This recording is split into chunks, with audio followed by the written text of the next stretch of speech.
Bismillahirrahmanirrahim. Alhamdulillahi rabbil alamin. Wa bihi nasta'in ala umurid dunya waddin.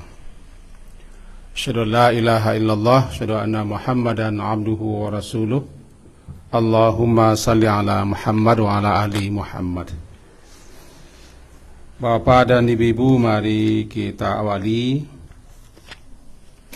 dengan membaca Bismillahirrahmanirrahim. Pada pertemuan hari yang lalu, kita telah memahami setentangan surat Al-Ikhlas. Kenapa dinamai Al-Ikhlas? Dan kemudian apa latar belakang? Maka surat itu diturunkan oleh Allah kepada Nabi sallallahu alaihi wasallam. Untuk mengawali kajian malam ini, saya bacakan sebuah hadis Nabi dulu. Hadis ini diriwayatkan oleh Imam Muslim. Hadis sahih nomor 812. Hadis itu dari Abu Hurairah radhiyallahu anhu, ia berkata, qala Rasulullah, bersabda Rasulullah, wahsyudu, kata beliau kepada para sahabat, wahsyudu, berkumpullah kalian semua. Fa inni sa'akra'u alaikum sulusal Quran. Aku akan membacakan kepada kamu semua sepertiga Al-Quran. Fa'asyada man hasyada, maka lalu berkumpullah orang yang mau berkumpul. Thumma kharajan Nabi sallallahu alaihi wasallam, kemudian keluar Nabi. Lalu beliau bacalah Qul huwallahu ahad sampai selesai. Thumma dakhala, lalu beliau kembali masuk ke kamar. Dalam penjelasan para ulama yang mensyarahkan di sini, sahabat-sahabat mengira beliau masuk ke kamar itu tentu ada wahyu yang akan turun.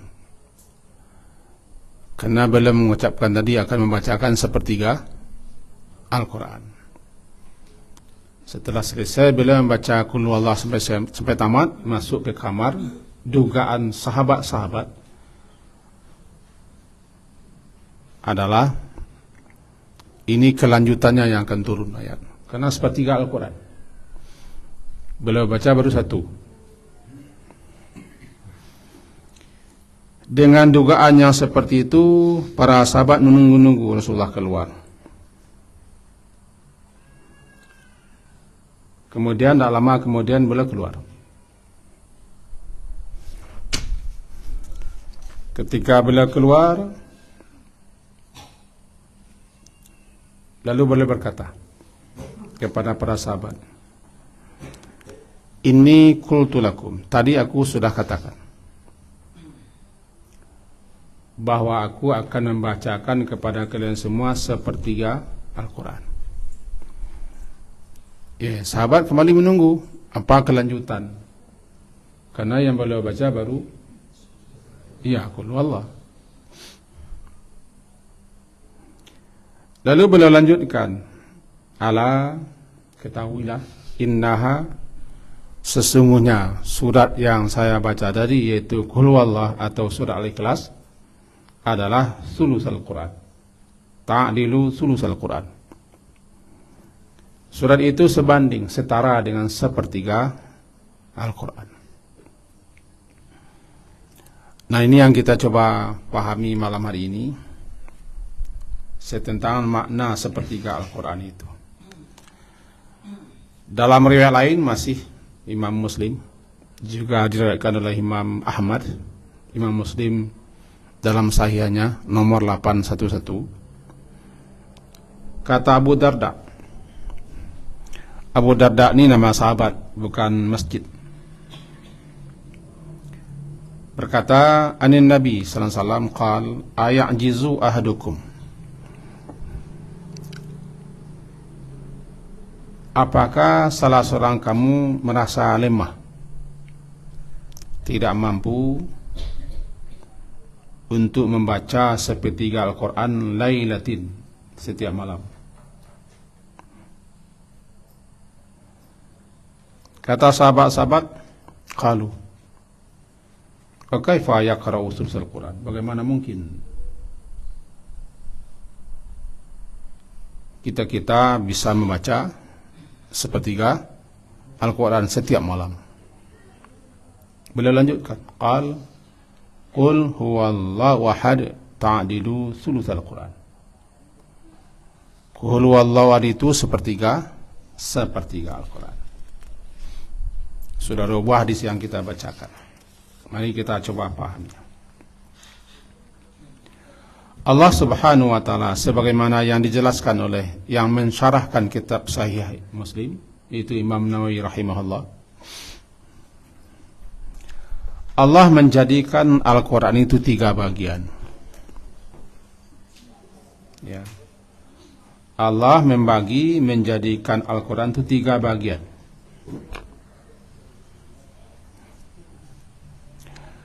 Lalu para ulama-ulama mencoba menyelami 3 bagian Al-Quran itu bagaimana. Nah, di antara beliau-beliau yang mulia, para ulama-ulama tafsir menyebutkan tentu berdasarkan sekian banyak riwayat.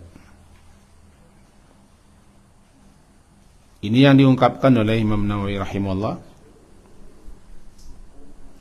bahwa 3 bagian Al-Quran itu satu adalah kisah-kisah. Dan memang dalam Quran banyak sekali kisah-kisah umat terdahulu, kisah para rasul sebagai tauladan kita. Dimulai dengan kisah Nabi Adam, istri beliau, dan iblis. Maka sepertiga Al-Quran terdiri pada kisah-kisah. Yang sepertiga lagi adalah masalah syariat, hukum-hukum, peraturan-peraturan, perintah-perintah, dan larang-larangan. Sudah 2/3. Dan yang sepertiga lagi adalah tentang tauhid. Hal ayat-ayat, surat-surat yang bicara tentang tauhid, semuanya pasti mengarah kepada Allah. Tentang nama Allah, sifat Allah, kebijakan, ketentuan, keputusan Allah, semuanya. Itu dalam Quran ada sepertiga. Maka qul huwallahu ahad adalah surat khusus yang hanya bicara tentang Allah. Tidak ada bicara tentang yang lain. Pertama, huwallah, dia adalah Allah, ahad, yang Maha Esa. Allahu Samad, Maha tempat meminta. Lam yalid, tidak dia beranak. Walam yulad, dan tidak pula diperanakkan atau dijadikan anak. Walam yakullahu, tidak ada baginya kufuwan ahad, tidak ada satupun yang menyamai, menyerupai, yang sebanding, yang setara dengannya, satupun juga. Jadi murni bicara tentang Allah. Nama-nama Allah, sifat-sifat Allah terpulang kepada 2. Pertama, ahad, esa, tunggal. Esa dia pada zatnya, pada sifatnya, pada nama-namanya. Esa dia dalam segala hal. Dan dia jugalah satu-satunya yang berhak disembah dan diibadahi. La ilaha illallah wahdahu la syarikalah.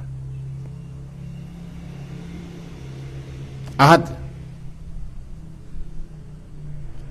Yang kedua as-samad, tempat tumpuan segala sesuatu, tujuan akhir segala sesuatu. Orang-orang menerjemahkan bahasa kita adalah tempat bergantung, tempat meminta, tempat curhat, tempat mengadu, tumpuan harapan segala sesuatu. Banyak hal yang dipahami oleh ulama tentang makna samad. Dua ini nama Allah yang menunjukkan tentang tauhid. Maka semua nama-nama sifat-sifat Allah yang ada dalam Quran tertuju kepada dua ini. Ayat berikutnya menafikan syirik, sekutu, karena dia ahad. Maka bisa dikatakan lam yalid wa lam yulad wa lam yakul lahu kufuwan ahad, mempertegas dia adalah ahad. Makanya dikatakan Al-Quran itu kululawat adalah sepertiga Al-Quran. Maka dengan membaca malam hari surat Al-Ikhlas, Qul huwallahu ahad, berarti kita telah membaca sepertiga kandungan isi inti sari Al-Quran. Itu makanya dijelaskan ini oleh para ulama, yang dimaksud sepertiga itu adalah dalam hal thawab, al-ajr, pahala, ganjaran, fadilah, keutamaan. Bukan berarti sama dengan sepertiga isi Al-Quran. Ta'dilu menyamai sepertiga Al-Quran dalam hal ketiga ganjarannya, pahalanya, fadilahnya, keutamaannya, ketinggiannya, keistimewaannya. Dengan membaca itu, tapi ulama mensyaratkan bukan hanya membaca, paham, mengerti dia apa yang dibaca, maka berarti dia telah membaca inti sari sepertiga Al-Quran. Saya kira begitu maknanya. Dan memang Al-Quran itu berbeda-beda fadilahnya, keutamaannya, keistimewaannya berbeda-beda.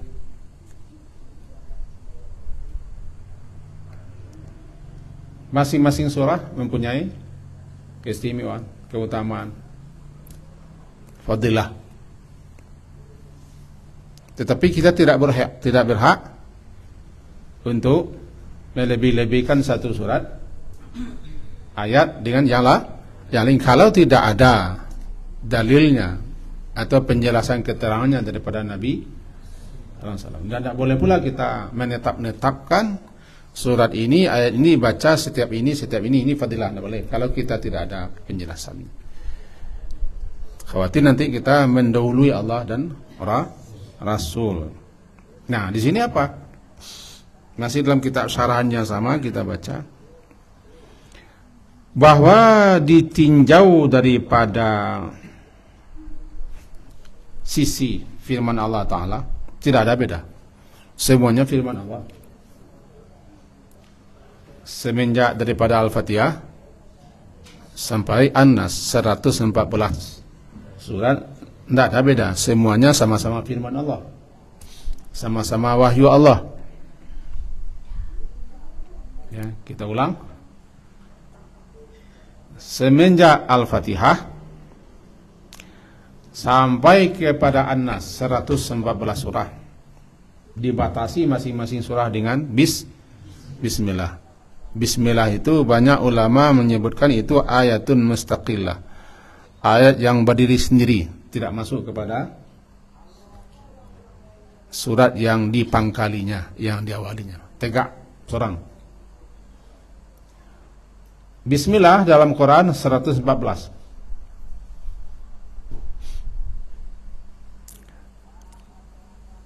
Kalau di pangkal-pangkalnya 113. Bermula semenjak Al-Fatihah berakhir An-Nas.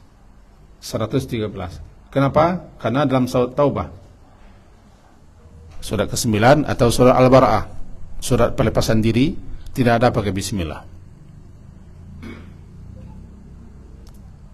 Lalu ditemukan satu lagi bismillah dalam surat An-Naml, innahu min Sulaiman, bismillahirrahmanirrahim.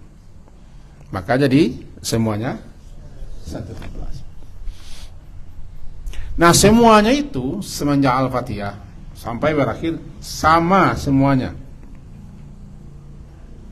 Firman Allah, wahyu Allah yang diturunkannya kepada nabinya Nabi Muhammad melalui malaikat Jibril alaihissalam.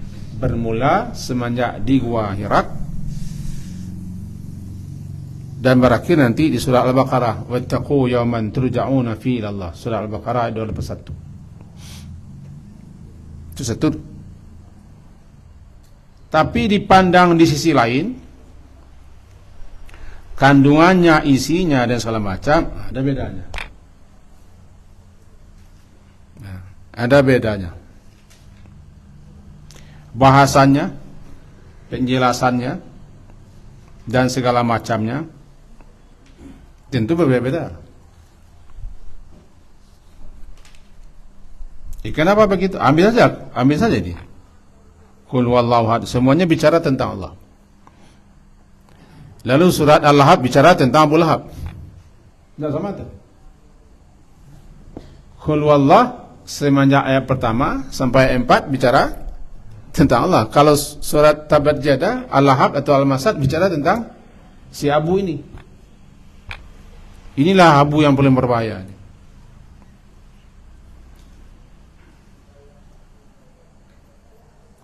Abu tidak semuanya berbahaya, tapi ini Abu yang satu yang berbahaya.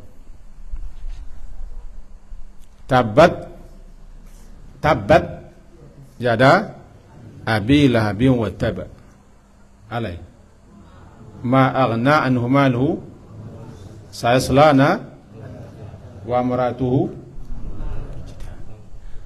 Bicara tentang Abu Lahab. Kalau Qul Allah bicara tentang, di sisi itu tidak sama dia. Tidak sama. Satu bicara tentang Allah, satu bicara tentang manusia yang langsung turun ayat setelah dia bicara. Ketika Nabi SAW naik ke Bukit Safa, barangkali ini Pak Haji, Pak Umrah yang telah ke Makkah. Ini Ka'bah, Rukun Yamani, Rukun Hajar Aswad. Sudah ini. Kalau kita berdiri di sini, maka Safa di sana 150 meter kira-kira. Arah kiri Marwah kira-kira 300-an meter lebih kurang. Wallahu a'lam. Saya tidak pernah mengukurnya, tapi yang tertulis begitu. Nah, sini Safa. Maka Ka'bah itu lebih dekat ke Safa daripada ke Marwah. Kali pertama Hajar, istri Nabi Ibrahim, ibundanya Nabi Ismail, belum mengarah ke Safa, itu yang terdekat. Mengarah lagi ke Safa. Kan? Tanah ketinggian di tengah-tengah, lalu lurah. Kok nak lurah nanti lagi, kok subhanallah.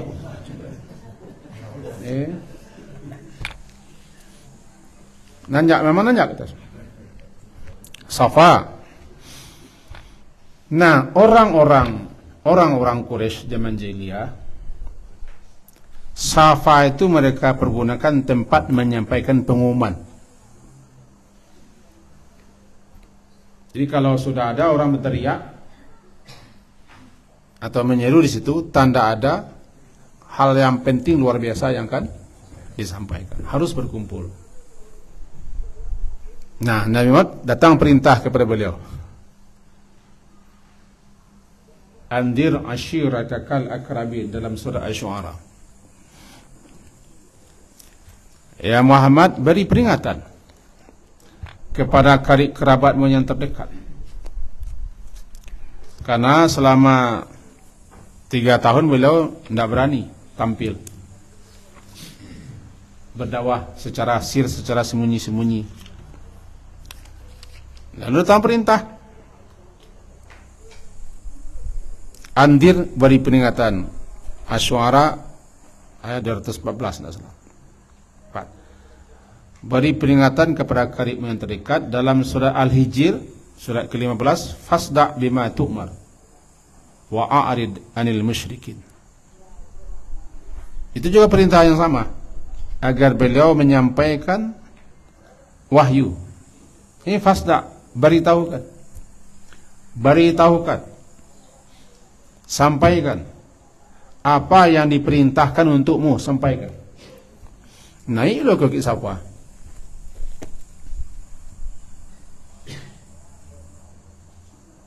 Lalu sebagaimana kebiasaan, beliau kasih pengumuman untuk berkumpul. Mau kumpul, tidak ada yang tidak datang. Kalau ada yang tidak datang, mengirim utusan. Begitu pentingnya. Ini Muhammad, ada masalah apa ini? Karena mereka pasti masih percaya kepada Nabi Muhammad Al-Amin. Sehingga yang tidak datang menyuruh wakil datang. Setelah semua berkumpul, beliau kan memancing, beliau pancing orang semuanya, kepercayaannya, keyakinan. Andaikan saya bilang di belakang bukit saya tempat berdiri ini ada sepasukan musuh yang hendak menyerbu kita, apakah kalian percaya? Percayalah. Saya tidak percaya. Engkau yang mengatakan. Sepanjang hayat kami belum pernah kami melihat engkau berdusta. Engkau Al-Amin. Kalau bahasa awaknya semenjak angok tempe duang, belum pernah kami mencari engkau berdusta lagi. Itu bahasa awak. Berarti kepercayaan mereka masih bulat. Sekarang saya berdiri di sini mengasih peringatan kepada semuanya. Bila sampailah menyeru untuk beriman kepada Allah, menyembah Allah, meninggalkan penyembahan kepada Tuhan-Tuhan nenek moyang, dan begini terus sebagai kasih peringatan dan ancaman. Taburansang tasibaba Abu Lahab ini. Sudah taburansang tasibaba naik kumbang-kumbang. Tiga mah. Tapi itu tidak ada ayatnya tuh. Ini cari lo ayatnya. Ida alihada jama'tana. Ya Muhammad, apakah untuk ini engkau kumpulkan kami semua untuk mengatai-ngatai ajaran nenek moyang kita, Tuhan nenek moyang kita? Kepundung kau ni. Itu terjemah ni kepundung. Tabban laka, kan kepundung artinya. Tabban, celaka. Tabban laka, celaka engkau, binasa engkau mah. Kalau kepunduan kan tidak binasa. Jadi masih ringan terjemahnya. Tabban laka ya Muhammad, celaka engkau, binasa engkau. Anak kurang ajar ke begitu soalnya. Namanya anaknya. Nabi Muhammad itu anaknya. Bola pak wonya, namanya Abdul Uzza. Turun ayat.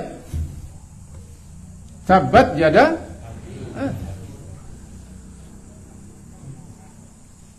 Sehingga bininya yang dikasih kunyah Ummu Jamil, semenjak turun ayat itu mencari di mana Muhammad berada, membawa batu. Panjang ceritanya, saya singkat saja gitu. Nah, surat Al-Lahab, surat Al-Masad, surat Tabbat Yada bicara tentang Abu Lahab. Qulullah bicara Allah. Sama di sisi itu tidak sama abdillahnya, keutamaan isinya, kandungannya. Tidak sama. Tapi di sisi lain itu sama-sama firman Allah Ta'ala, sama-sama menjadi hudan, sama-sama menjadi petunjuk, sama-sama menjadi pelajaran semuanya. Ini. Maka di sisi ini tidak samalah masing-masing surat keistimewaannya, fadilahnya, keutamaannya sama. Cuman kita tidak boleh membeda-bedakan kecuali kalau sudah ada keterangannya penjelasan, karena sebagaimana yang diungkapkan oleh para ulama, fadilah Quran ini paling banyak hadis palsunya.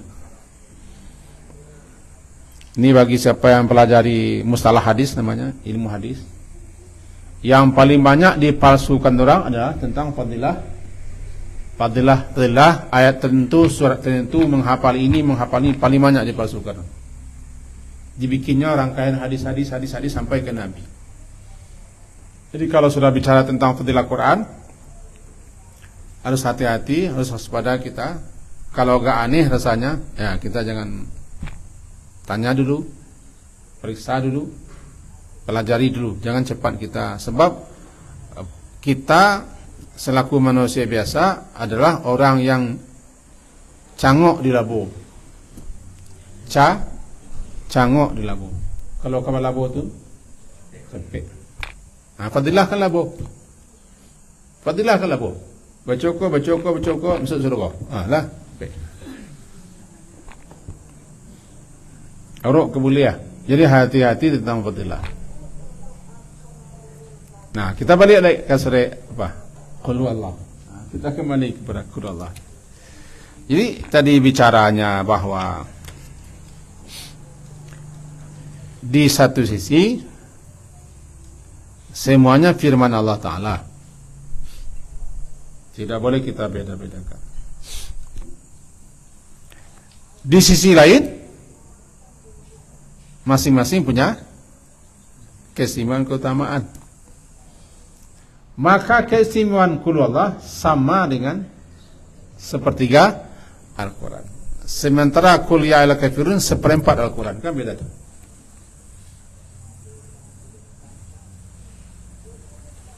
Kembali saya ingatkan kaji yang sudah lama. Di dalam juz amma itu ada 3 qul. Ada 4 qul. Surat yang diawali dengan qul 4. Qul ya al-kafirun. Kemudian qul berturut-turut 3. Namanya qalaqil. Al-qalaqil, surat-surat yang diawali dengan qul. Tidak sama keempat surat yang qul itu. Tapi sama-sama disuruh kita baca setiap malam. Nah, sama-sama diawali dengan qul, disuruh kita baca setiap malam. Cuman isinya, nilainya, kandungannya, keistimewaannya berbeda. Tidak sama. Kalau bahasa Pak Yamannya, vitaminnya berbeda. Ada pepaya, ada manggis, ada kolam. Oh, dia tak manis lah. Manis-manis set. Lancek. Enggak sama. Tapi tetap masing-masing punya keistimewaan. Nah, Qul ya ayyuhal kafirun itu namanya surat murni, bicara tentang tauhid. Pengakuan kita tidak akan menyembah kepada apapun yang disembah orang kafir. Nilainya seperempat Al-Quran. Wallahu a'lam. Siapa yang baca surat itu malam hari, berarti dia telah membebaskan dirinya daripada kekafiran dan kemusyrikan. Baca malam hari, setelah Isya akan tidur, bacalah Qul ya ayyuhal kafirun. Tapi harus paham, harus mengerti. Al-kafirun itu kan hampir berulang-ulang ya, tapi berbeda kedudukannya. Dengan itu menyatakan saya berlepas diri pada kekafiran, berlepas diri pada kemusyrikan. Sementara Qul Allah sepertiga. Tidak sama kan? Sama-sama Qul, tidak sama. Itu makanya orang yang membaca Qul huwallahu ahad itu mengerti dia dan paham dia isinya, kandungannya. Itu tidak sama dengan orang yang tidak mengerti. Orang yang hanya mencari fadilah saja, tidak sama.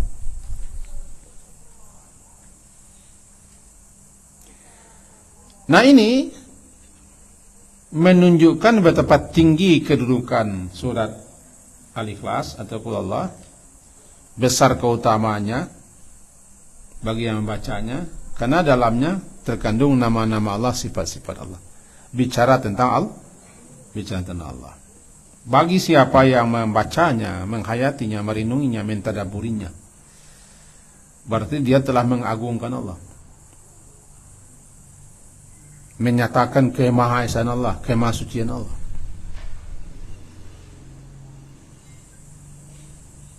Lalu Nabi sampaikan,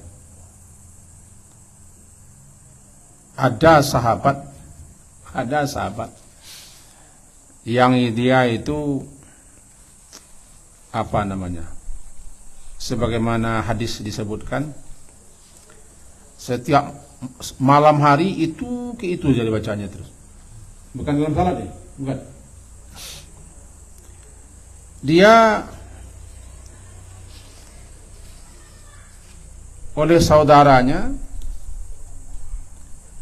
membaca Qul Allah sepanjang malam. Bukan dalam salat, bukan dalam salat. Ini saya lihatkan hadisnya.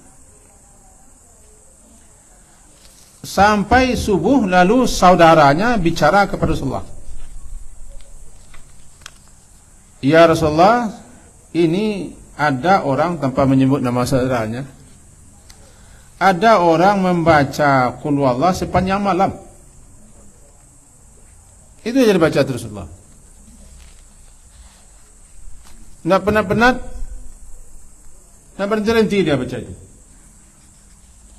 Jadi orang yang melapor ini seakan-akan taqallu, menganggap sepele, menganggap ringan, menganggap enteng saudaranya yang membaca itu. Itu dalam riwayat.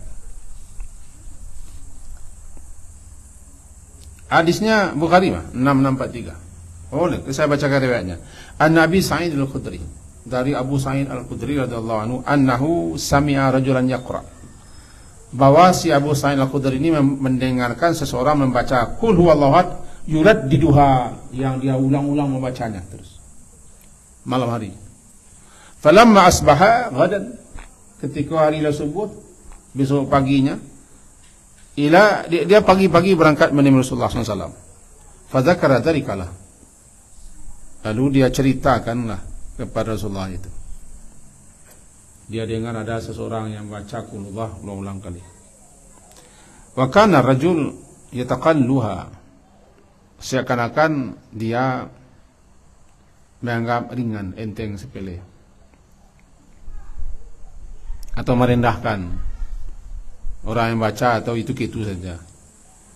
Faqala Rasulullah SAW, Rasulullah menimpali, walladzi nafsi biyadihi, aku bersumpah aku bersumpah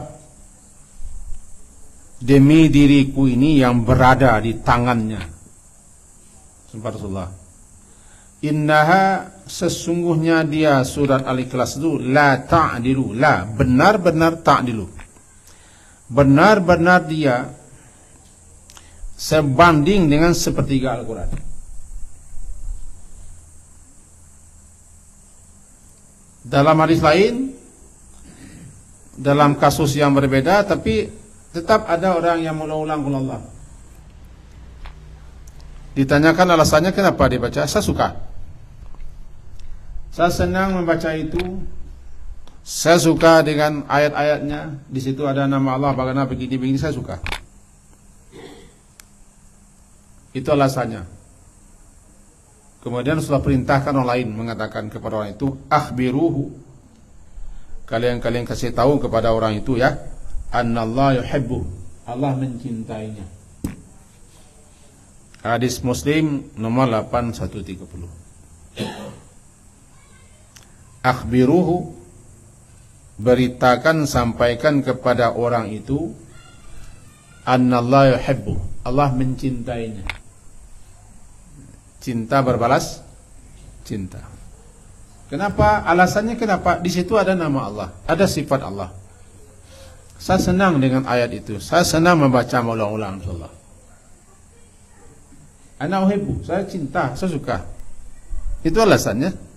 Lalu Rasulullah utus orang-orang, sampaikan kepada dia bahwa lantaran dia cinta kepada surat itu, Allah pun cinta.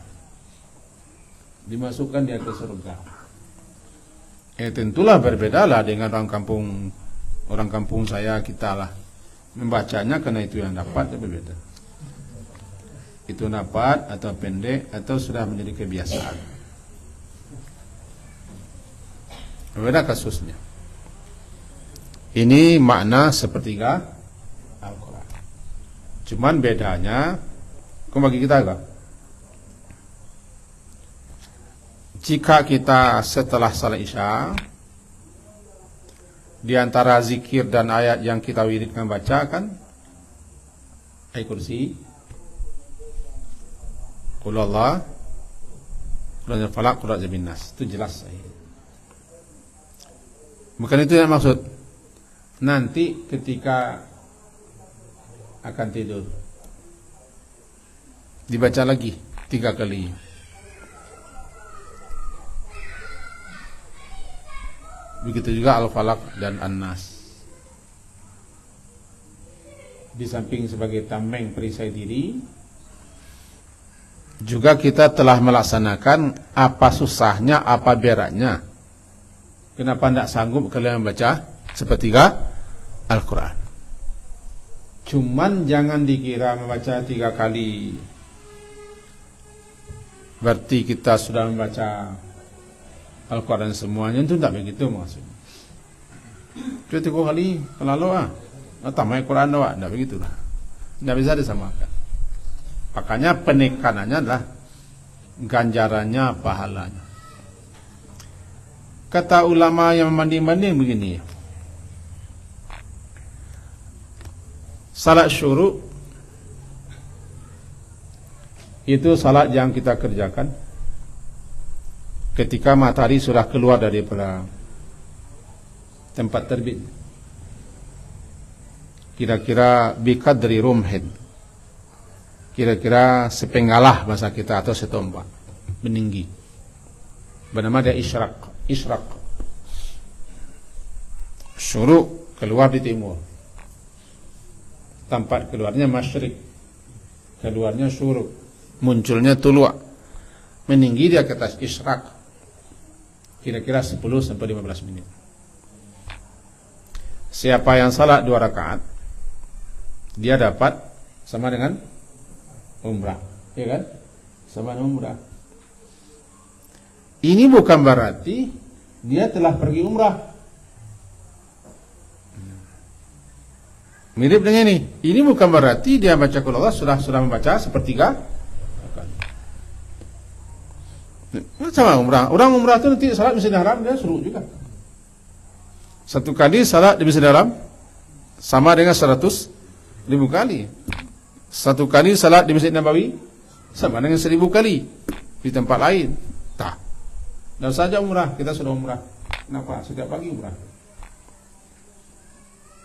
Itu kan motivasi mendorong kita bahwa kita orang ini sudah dapat nilai ganjaran pahala umrah. Bukan berarti telah pergi umrah. Di mana di Kuba? Di Madinah juga ada Masjid Kuba. Nabi dulu datang situ setiap Sabtu, kadang berjalan, kadang dengan unta. Salat bila situ. Siapa yang salat situ mendapat pahala umrah juga. Umrah juga. Jadi perbandingan ini gunanya kita pelajari supaya kita jangan salah dalam mengambil suatu kesimpulan. Itu tentang makna sepertiga Quran. Silakan bacalah Qul Allah. Tapi harus kita hayati, kita renungan, kita pahami apa isi Qul Allah itu. Lalu apakah boleh pula kita membaca setiap salat seperti gaya sahabat? Setelah waladhdallin, amin dibacanya Qul Allah. Itu sambung dengan yang lain. Nanti rakaat kedua, amin dibacanya Qul Allah. Lalu sambungnya lain. Atau dalam versi lain dibacanya surat ditutupnya dengan Qul Allah, dibacanya surat tutup dengan Qul Allah. Apakah boleh kita tiru itu pula? Kata beliau-beliau para ulama, karena Rasulullah tidak pernah menyuruh. Sahabat-sahabat lain pun tidak melakukan, hanya dia. Cuma Rasulullah menimpali. Ketika dia membaca itu, alasannya dia senang, dia suka. Kesukaannya itu mengantarkannya ke surga. Apakah boleh kita begitu? Karena tidak ada riwayat yang menyuruh kita begitu. Tidak ada perintah, tidak ada contohnya. Maka menurut pendapat saya, jangan ditiru. Itu bisa dikatakan khususiat untuk lain. Tapi kalau hanya itu ayat yang dapat, ya silakan baca. Hanya itu saja dapat ayat kulhu itu. Apa boleh buat? Ini pertimbangannya. Jadi menurut apa yang saya pahami, saya pelajari, saya baca dan saya kaji-kaji, itu pentingnya kita mempelajari sebuah surat atau ayat, namanya mempelajari sababun nuzul. Kalau bahasa menurunnya, menurun kok kate ke bawah, ngarai ke lurah. Bahasanya kronologisnya. Itu bahwa penting, karena dengan mengetahui itu jelas kita, paham kita apa latar belakang. Kita ambil contoh tadi, tabat yada abi lahabin wa tab ma aghna. Jelas kita apa latar belakangnya turun ayat ini. Kenapa bunyinya Abu Lahab? Padahal namanya bukan Abu Lahab, namanya Abdul Uzza, hamba patung Uzza. Cuman Al-Quran tidak mau menyebutnya Abu Lahab, Abdul Uzza, tabat yada abil Uzza. Kalau Quran menyebutnya berarti Allah mengakuinya dia hamba patung jadinya. Apa penyebab latar belakang? Itu latar belakang yang itu tadi.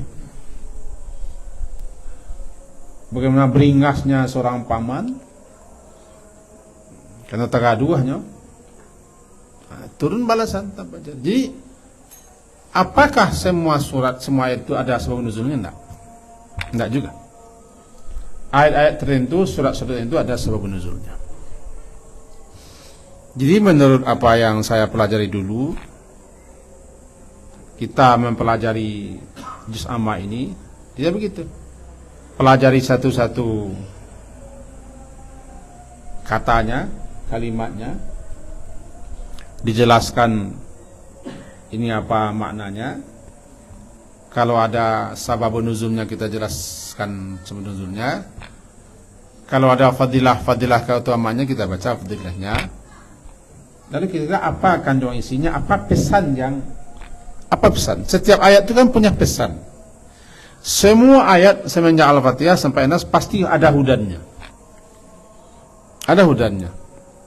Bahwa secara global dikatakan Al-Quran itu hudan linnas, hudan limuttaqin. Syahrul Ramadan alladzi unzila fil Quran hudan linnas. Kalau dalam awal surah Al-Baqarah kan dzalikal kitabu la raiba fihi hudan lil muttaqin.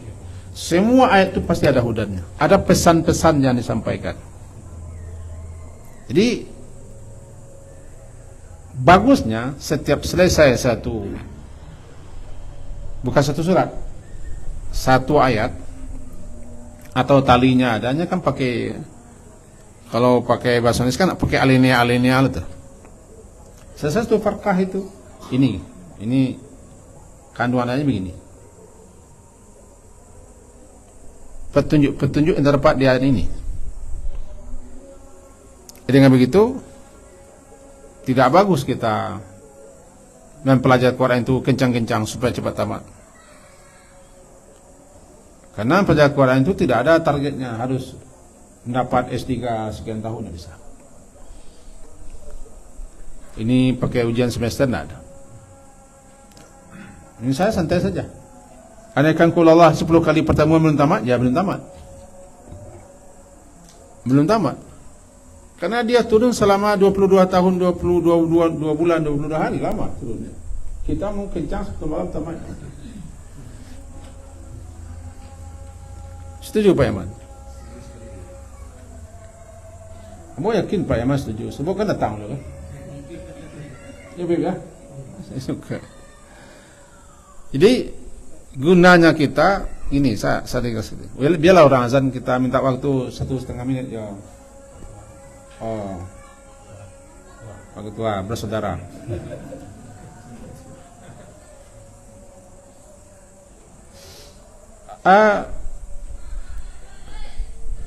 Kita takut nanti. Jangan-jangan Al-Quran itu menjadi hujah, pembantah kita nanti.